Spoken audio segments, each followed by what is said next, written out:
nerds, what's up? Jasmine, 1/3 of Pretty Brown and Nerdy here, back with you guys for a PBN movie review. I saw Ready Player One at the start of this week, and I can honestly say that I truly was surprised by the film. When we first got word that they were making a movie and we saw the teaser trailers for the film, I honestly truly wasn't really convinced.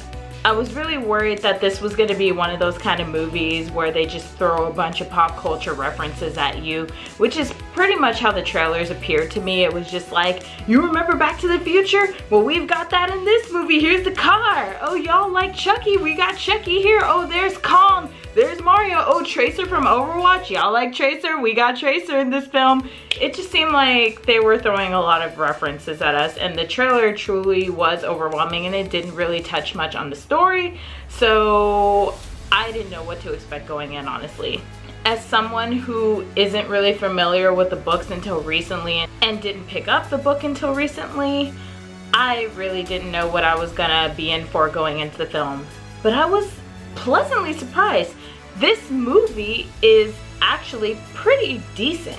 So the movie takes place in 2040. Much of Earth's population has become slum-like cities. To try to escape the grime and grip of everyday life, people play games in the virtual reality world known as the Oasis, where they can engage in activities from work, education, and just overall entertainment. James Holiday, the creator of the Oasis, dies 5 years prior to the plot of the story and leaves a hidden quest known as the Anorak's Quest within the Oasis. The first to find the Easter egg within the Oasis is promised full ownership of the Oasis and James Holiday's fortune. Innovative online industries known as the IOI, a video game manufacturing company of most of the virtual reality equipment used to access the Oasis, pretty much seeks ownership of the Oasis, and the CEO, Nolan Sorrento, has amassed an army of debt and ditcher players known as the Sixers to pretty much find the prize and sustain the fortune. So you have the main character of the story, Wade Watts, an 18-year-old Gunter who lives in the Stack slums with his aunt,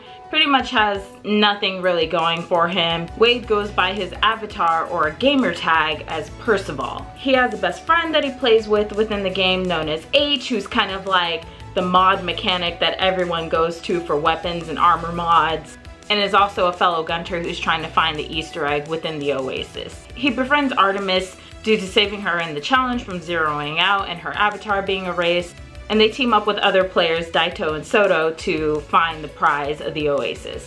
Let's start with the characters. Most of the characters are very likable. I, for one, enjoyed Lena Waithe's character in this H.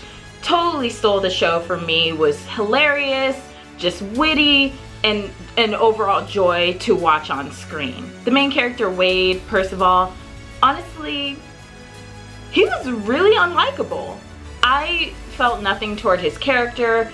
Honestly, he annoyed me the majority of the time I was watching the film. He was really stupid, and he made a lot of dumb decisions within the movie that, quite frankly, were just like huge slip-ups and ended up making it worse for the team. Sam, or Artemis, was okay for me. I didn't really feel too annoyed with her character like I did Percival. She seemed a lot more sensible and really understood how to play the game. It really annoyed me that in a lot of points of the movie they made Artemis's character the damsel in distress, and it was kind of like Wade was, you know, the typical hero dude who's there to save the girl throughout the movie, and that was one of the few things that was a pet peeve for me. Daito and Soto were hilarious characters. They didn't have as big of a presence, but when they were on screen, you paid attention to them and you enjoyed them.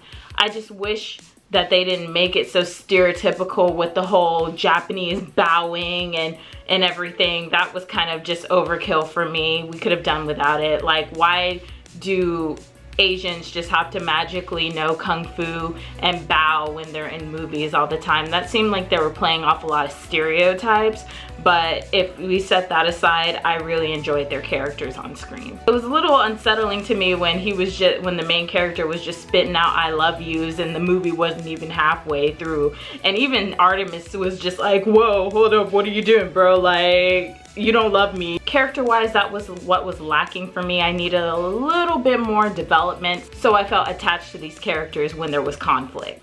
Visually, this movie is stunning. You have a lot of great action sequences, very good CGI, and the thing with this movie is there is a good 80% of CGI in this movie. that they use, but it works for a movie like this that is heavily set in the Oasis.